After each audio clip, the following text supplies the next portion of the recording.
Hello दोस्तों, नमस्कार। मैं कुंदन कुमार आप सभी का स्वागत करता हूं ज्ञानदीप म्यूचुअल फंड चैनल में। दोस्तों, जैसा कि आप स्लाइड देख रहे हैं, the success story of wealthy investor, यानी कि एक वेल्दी इन्वेस्टर, एक धनी इन्वेस्टर की सफलता की कहानी। SIP है। अब सपने सच करो, नहीं जो भी आपके सपने हैं वो सपने सच करो। तो किसके माध्यम से सपने सच करना है? तो SIP के माध्यम से। SIP क्या है? SIP क्यों करना चाहिए? SIP की ज़रूरत क्या है? SIP का फुल फॉर्म क्या है? तो दोस्तों, SIP सिस्टमेटिक इन्वेस्टमेंट प्लान, यानी कि एक सिस्टम से आपका पैसा इन्वेस्टमेंट होता है, एक सिस्टम की तरह, उसको SIP बोलते हैं। तो दोस्तों, क्या है कि SIP एक म्यूचुअल फंड का रूप है। म्यूचुअल फंड में क्या है, दो इसमें पार्ट्स होते हैं कि SIP होते हैं, एक लमसम होते हैं। तो SIP जो हुआ वो आपको मंथली इन्वेस्टमेंट होगा, हर महीने एक फिक्स डेट में आपका पैसा कट जाएगा। और उसमें लमसम क्या होता है कि यदि आप एक बार डालना चाहते हैं 1 लाख 2 लाख 5 लाख 10 लाख जो भी अमाउंट हो, वो सब डालना चाहते हैं एक बार में, तो उसको लमसम बोलते हैं। तो म्यूचुअल फंड में दो तरीके से इन्वेस्टमेंट होती है, एक SIP और एक लमसम। तो दोस्तों, म्यूचुअल फंड के बारे में मैं जो भी जानकारी दूंगा बताने वाला हूँ। म्यूचुअल फंड क्या है, नहीं है, म्यूचुअल फंड की हमें ज़रूरत क्यों है, म्यूचुअल फंड इतना आवश्यक क्यों है, म्यूचुअल फंड क्यों आया, इसके पीछे की वजह क्या है, म्यूचुअल फंड को सेबी ने क्यों लाया, तो ये सब बातों पे हम डिस्कस करेंगे। तो एक्चुअली म्यूचुअल फंड को सेबी का लाने का मेन कारण क्या है कि आज के डेट में हर लोग चाहते हैं कि हम एक बड़ा आदमी बने, एक सफल बने, एक करोड़पति बने, एक अच्छा सफल इंसान बने। तो इसके लिए लोग क्या करते हैं कि इंस्टेंट पैसा कमाना चाहते हैं कि मुझे जल्दी में कहीं से कुछ मिल जाए। तो दोस्त, क्या है कि लोग अगर जल्दी में पैसे चाहिए तो इसके 2-3 रास्ते हो सकते हैं। पहला रास्ता ये हो सकता है कि आप गलत काम करें, चोरी डाका वगैरह वगैरह, तो भी एक इंस्टेंट अमीर बनने का रास्ता है। और दूसरा क्या है कि स्टॉक मार्केट या फिर बिजनेस।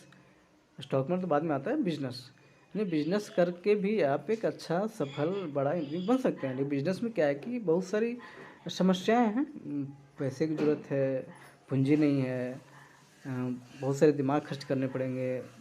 तो इतना आसान भी नहीं है कि चले और बिजनेस खोल दिया, ऐसा भी नहीं है। तो क्या है कि क्यों ना हम बिजनेस ना करते भर में भी हम एक बिजनेस का रूप मतलब ले सकते हैं। तो क्या है कि लोग पैसे को अचीव करने के लिए लोग स्टॉक मार्केट का रास्ता चुनते हैं। तीसरा रास्ता क्या है, तो स्टॉक मार्केट है। तो स्टॉक मार्केट में लोग सोचते हैं कि यहाँ जाएंगे, फटाफट पैसा बनाएगा, चल देंगे फटाफट पैसा। लेकिन दोस्तों, होता क्या, उल्टा होता है। उल्टा होता क्यों है कि लोग सोचते हैं कि जाएंगे, फटाक से पैसा बन जाएगा, चल तो गए। लेकिन दोस्तों, बिना नॉलेज के कूदना, अगर आपको पानी में तैरना नहीं आता और पानी में कूदेंगे तो आप डूबोगे ही ना। तो क्या है कि आपको यदि किसी फील्ड में जाना है तो उसको पहले थोड़ा सा नॉलेज तो लेनी पड़ेगी ना, ऐसे कूदना तो कोई सही है नहीं। तो क्या है कि स्टॉक मार्केट में तो लोग चले जाते हैं, ठीक है, चले गए, ट्रेडिंग वगैरह किया, अकाउंट खुलवाए और कुछ दिन में लॉस हुआ, चले आए। तो ये सब चीज़ जो है वो कहीं ना कहीं से भी इस पर नज़र रख रहा था कि पब्लिक को इसमें ज़्यादा लॉस हो रहा है, पब्लिक का इसमें पैसा डूब रहा है। और इससे क्या है, शेयर बाज़ार की बदनामी हो रही है कि शेयर बाज़ार सट्टा का बाज़ार है, यहाँ गलत तरीक़ों से पैसे होते हैं, सट्टा है, जुआ है बाज़ार, बहुत तरह की गलत फहमियाँ हैं शेयर बाज़ार को लेकर के। बहुत रिस्क है, तो रिस्क है मानते हैं, लेकिन इतना भी नहीं है कि एकदम ये है। अगर आप नॉलेज लेकर के जाते हैं, चार्ट एनालिसिस हर चीज़ आप सीख करके जाते हैं, तो मुझे नहीं लगता कि उतना रिस्क है। तो सेबी को ये सब देखा कि इसमें पब्लिक का बहुत पैसा डूब रहा है, तो सेबी ने क्या किया कि क्यों ना कुछ ऐसा किया जाए जिससे पब्लिक को लॉस भी ना हो और उन्हें एक अच्छा प्रॉफिट मिल जाए, पब्लिक को ज़्यादा लॉस भी ना हो और उन्हें एक अच्छा प्रॉफिट मिल जाए। तो दोस्तों इसके लिए क्या किया गया कि म्यूचुअल फंड का निर्माण किया गया। तो दोस्तों म्यूचुअल फंड क्या है? म्यूचुअल फंड एक ट्रस्ट है, नो कंपनी। म्यूचुअल फंड एक ट्रस्ट है। इसे इसे ट्रस्ट इसलिए नाम दिया गया क्योंकि म्यूचुअल फंड को ट्रस्ट नाम देने का बड़ा कारण है, क्योंकि आज तक के जो भी भारत में कंपनियां आई है पैसे कलेक्ट करने के नाम से, भारत का इतिहास रहा है कि जो भी आई है अधिकतर पैसा ली और लेके भाग गई। सहारा जैसे बहुत सारी ऐसी कंपनियां हैं। तो भारत का इतिहास रहा है कि आई और लेके भाग। इसलिए भारत का थोड़ा सा म्यूचुअल फंड के प्रति विश्वास बनने में टाइम लगने का सबसे बड़ा कारण ये भी है कि लोगों को विश्वास नहीं बन पा रहा कि क्या कि ये भी कोई ऐसी चीज़ है जो लेगी पैसे भाग जाएगी। तो म्यूचुअल फंड के प्रति लोगों को ऐसी मानसिकता भी है और सच भी है, क्योंकि लोगों ने ऐसा विश्वास को खोया है। बहुत सारी कंपनियों ने आया, उन्हें धोखा दिया, पैसे कलेक्ट किए और लेके चल दिए। तो सेबी ने ये सब देखते हुए देखा कि पब्लिक को इससे बहुत लॉस हो रहा है, तो उसने एक ट्रस्ट बनाया, म्यूचुअल फंड नाम की एक चीज़ बनाई।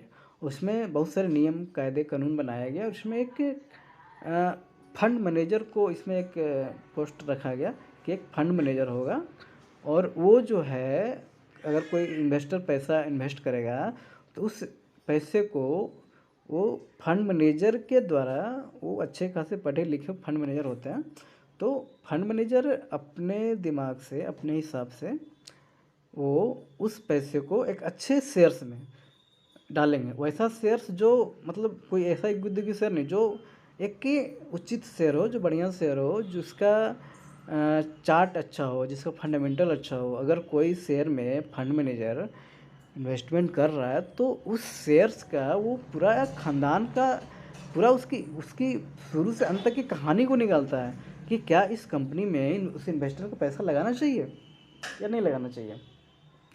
क्या इस कंपनी में जो मैं लगा रहा हूँ कहीं वो डूब तो नहीं जाएगी, कहीं वो कंपनी बंद तो नहीं हो जाएगी। तो सारा कुछ देख करके, सारा फंडामेंटल देखती है वो, ऐसा नहीं किसी भी कंपनी में पैसा डाल दिया। तो सारा कुछ फंडामेंटल वगैरह वगैरह देख करके वो आपके पैसों को कंपनी में लगाती है। और उसमें क्या है, फंड मैनेजर क्या करता है, यदि आपने 500 रुपये इन्वेस्ट किए हैं हर महीने, तो उस 500 रुपये को लगभग 20 25 30 कंपनी में डाइवर्सिफाई करती है, ताकि आपका रिस्क कम से कम हो। अगर 30 कंपनी में फंड मैनेजर ने पैसा डाला तो हो सकता है कि 2-4 कंपनी, 1-2 कंपनी हो सकता है कि बैठ जाए, घाटा लग जाए, कुछ हो जाए, तो कोई बड़ी बात नहीं है। तो फिर भी आपकी 20-25 कंपनी तो खड़ी है ना, वो तो रिटर्न निकाल के दे रहा है ना, तो इससे इन्वेस्टर पे कोई ज़्यादा प्रभाव नहीं पड़ता है।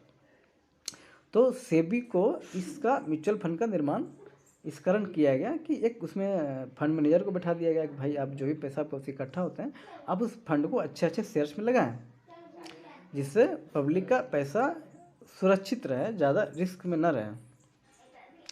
तो इसलिए सेबी ने इस म्यूचुअल फंड का निर्माण किया ताकि ज़्यादा पब्लिक को लॉस ना हो और उन्हें एक अच्छी वेल्थ क्रिएट हो जाए लॉन्ग टर्म में। तो सेबी का एक बहुत बड़ा एक कदम था कि म्यूचुअल फंड को लाया गया। हालांकि म्यूचुअल फंड तो 1997-98 में आया, तो उस समय उतना ये नहीं था। तो जब इसने 2020 में रिटर्न दिया तो इसका थोड़ा सा ग्लो बढ़ा है, इसकी थोड़ी जागरूकता बढ़ी है, इसमें थोड़ा लोग इन्वेस्टमेंट आ रहा है। लेकिन अभी भी कहीं ना कहीं इंडिया के 2-4% लोग ही जो हैं अभी शेयर मार्केट इन्वेस्टमेंट कर रहे हैं। यही अगर आप देखें विदेशों में, यूएस में, तो 50-60% लोग इन्वेस्टमेंट कर रहे हैं शेयर मार्केट में, म्यूचुअल फंड्स में। लेकिन इंडिया में भी दोस्तों बहुत कम है, क्योंकि इसके प्रति लोगों को जागरूकता नहीं है और लोग ये मानसिकता बना के बैठे हैं कि इसमें बहुत लॉस है। लेकिन दोस्तों ऐसा बिल्कुल नहीं है। लॉस मैं मानता हूँ कि है, रिस्क है, लेकिन यदि आप लॉन्ग टर्म में हैं तो आपको रिस्क की संभावना बहुत कम है। 1-2-4% हम कह सकते हैं कि ऐसा कुछ है, क्योंकि म्यूचुअल फंड को बोला जाता है म्यूचुअल फंड और मार्केट सब्जेक्ट रिस्क। यहाँ पर मार्केट रिस्क है, आपके पैसा कम बेसी हो सकता है, कभी कम हुआ, कभी ज़्यादा हुआ, कभी कम हुआ, ज़्यादा हुआ, लेकिन मार्केट एक जगह तो रहेगा नहीं, या तो नीचे जाएगा तो ऊपर जाएगा। और मार्केट को एटलीस्ट जाना तो ऊपर ही है, नीचे तो ऐसा नहीं जाएगा नीचे चला जाएगा। मार्केट 1979 में जब मार्केट स्टार्ट हुआ था तो उस समय मार्केट था 100 पॉइंट, आज है मार्केट 60,000 पॉइंट। तो क्या इतना पीछे चला जाएगा कि वो 100 पॉइंट पे चला जाएगा? ऐसा कभी कतई नहीं होगा दोस्तों। अगर आज मार्केट है तो 60,000 है, तो हो सकता है कि 2-4 हज़ार पॉइंट नीचे जाए, ठीक है, लेकिन वो फिर वापस रिकवर करेगा, फिर ऊपर जाएगा। तो एटलीस्ट मार्केट को तो ऊपर ही जाना है ना। तो यदि हम कोई अच्छा फंड चुनते हैं, कोई हम mid cap large cap company अच्छी कंपनी चुनते हैं, तो वहाँ पे लॉस की संभावना बिल्कुल कम रहती है। तो दोस्तों ये सब था म्यूचुअल फंड का आने का एक कारण था। और म्यूचुअल फंड में एसआईपी क्यों ज़रूरी है, तो इसका मैं बहुत सारे वीडियो मेरे पास पड़े हुए हैं, तो ये सब मैं वीडियो को आगे का डिस्कस करूँगा, ताकि वीडियो को ज़्यादा लंबा ना खिंचाए। तो दोस्तों चैनल सब्सक्राइब वगैरह कर लीजिएगा, लाइक जो भी हो। आपके लिए मैं सब तैयार कर रहा हूँ, मेहनत कर रहा हूँ, तो इसका थोड़ा सा आप देख लीजिएगा। Thank you. जय हिंद।